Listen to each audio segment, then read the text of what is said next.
Halo Manaka Traders, bersama saya Yudi Puspayoga Forex Trader Coach di Manaka. Nah, kali ini saya ingin sharing beberapa tips buat rekan-rekan di Manaka sekalian, yang dimana ini banyak yang bertanya bagaimana kita melihat titik entry ke market agar tidak terkena false break.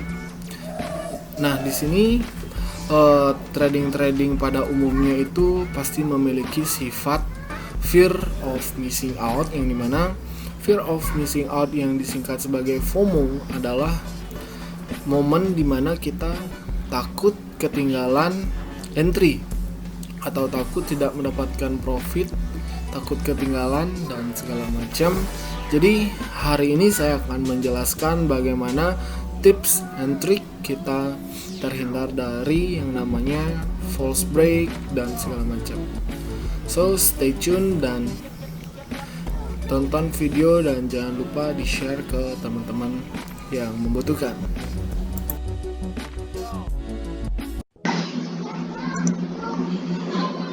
Nah, sekarang saya akan start ke pair USD JPY, yang dimana pair ini mungkin akan menjadi unik ya, yang dimana di sini kita mempunyai zona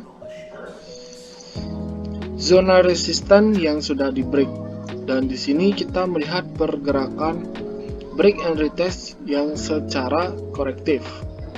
Nah, jadi simpelnya ketika kita memasangkan zona itu, kita akan melihat histori sebelumnya, yang dimana dari histori lah kita bisa memasangkan zona.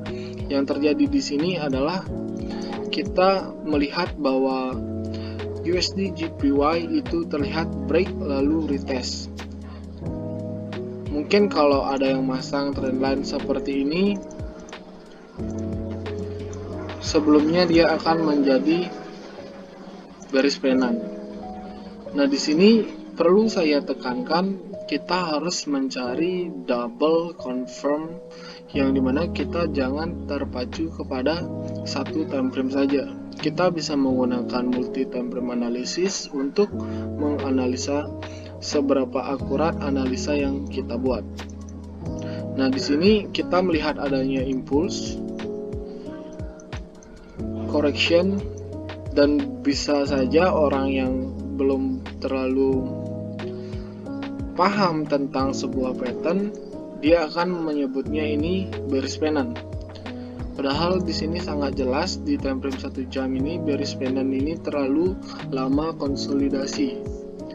Nah, bearish pennant yang perfect di 1 jam itu cuman membentuk sedikit correction, sedangkan ini banyak sekali correctionnya. Nah, dari sini mungkin jika ada trader yang beginner, dia akan entry buy di area ini karena dia melihat adanya break and retest dan dia langsung agresif buy.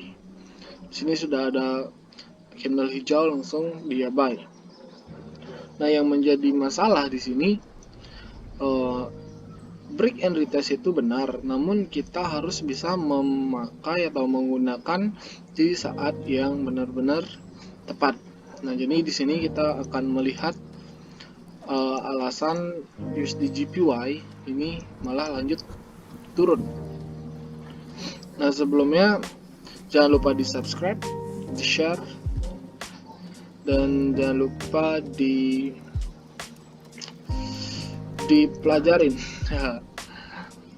Nah, jadi di sini kita akan lihat di time frame 4 jam, yang dimana di sini dia mempunyai titik terendah atau support di versi time frame 4 jam. Nah, di sini kita melihat sangat jelas sekali ada resisten. Di sini ada resisten yang membuat dia terpantul, belum bisa dijebol. Dan posisinya juga di sini dia menjadi lower low, lower high. Di sini masih equal. dan di sini dia menjadi lower high lagi. Lalu setelah ada lower high, maka akan ada lower low.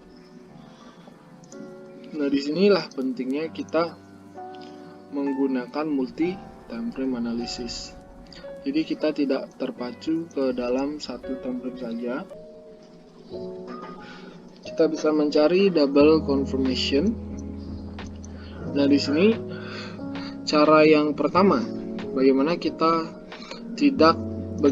agar kita tidak ketinggalan trade, namun juga tidak loss.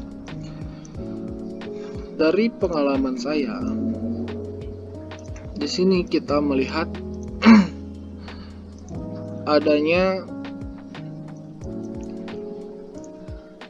adanya sebuah break and retest. Namun break and retest yang bagus itu adalah ketika dia retest itu dia membentuk shadow. Nah, di sini nampaknya dia tidak memberikan shadow yang terlalu besar. Dia masih full body candle, lalu dia ngegas seperti ini. Jika break and retest yang baik itu, maka dia akan memberikan kita shadow. Nah, jadi shadow itu kalau kita ngelihat ke psikologi itu adalah penolakan harga di sebuah tempat. Tapi yang terjadi di sini adalah dia tidak ada penolakan, justru yang di moving average ini banyak ada shadow. Yang dimana shadow ini adalah resisten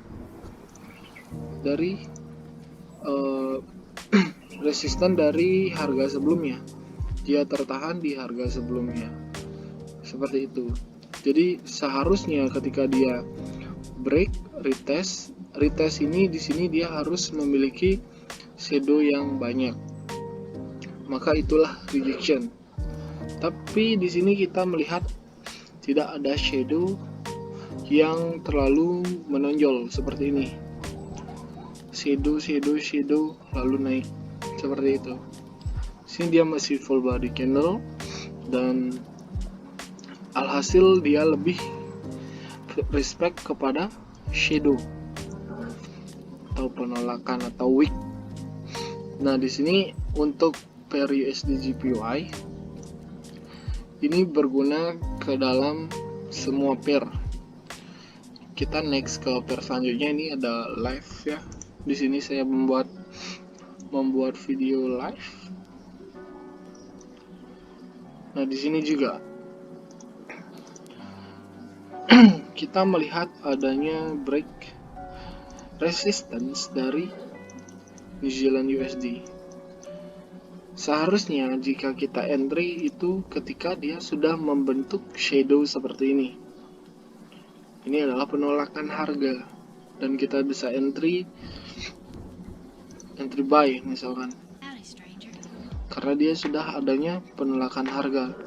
Tapi kalau harganya itu masih full body, itu lebih baik kita wait and see daripada kita terlalu memaksakan keadaan.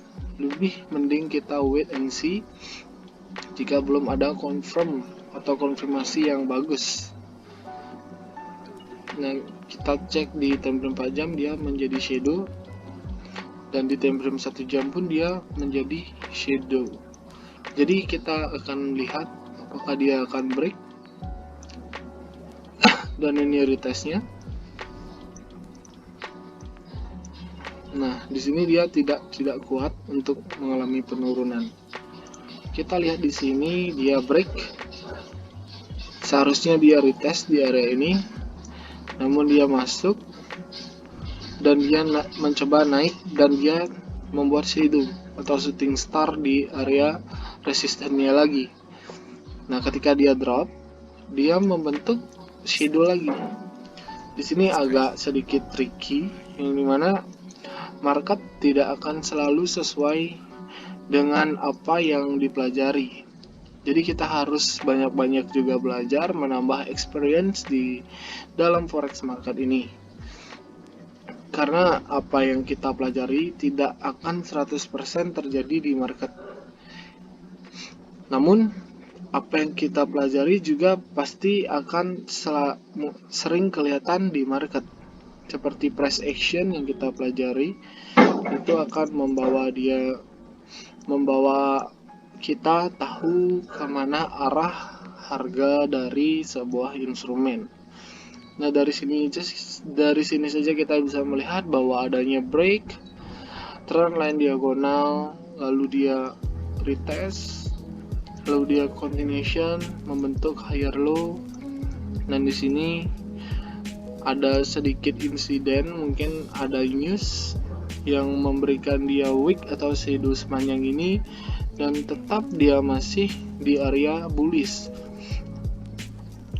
Dari moving average di sini kita melihat masih adanya penolakan di area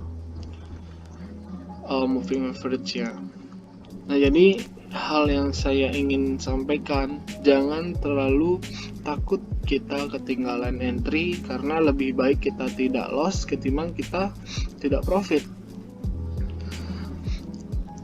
Nah, jadi kita harus berpikir matang-matang, breakdown dulu apakah dia benar-benar sudah berada di tren yang tepat. Habis itu apakah jika dia bullish, apakah dia sudah berada di support, jika dia bearish apakah dia sudah berada di resisten. Jika memang sudah, baru kita eksekusi. Jadi jangan sampai nanti kebiasaan kita itu menjadi bad habit dalam kita trading forex ini. Nah, jadi sekian tips and trick dari saya melihat dari adanya false break yang terjadi di market. Nah, di sini juga kita bisa melihat swing low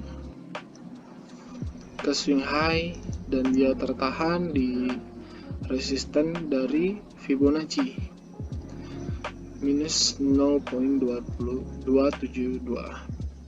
Lalu dia pullback ke arah Fibonacci 0.382 dan masih stuck di area moving average. Jadi sekian video singkat tips dari saya pribadi, dan ingat di share, di subscribe kepada teman-teman yang membutuhkan. Thank you for watching.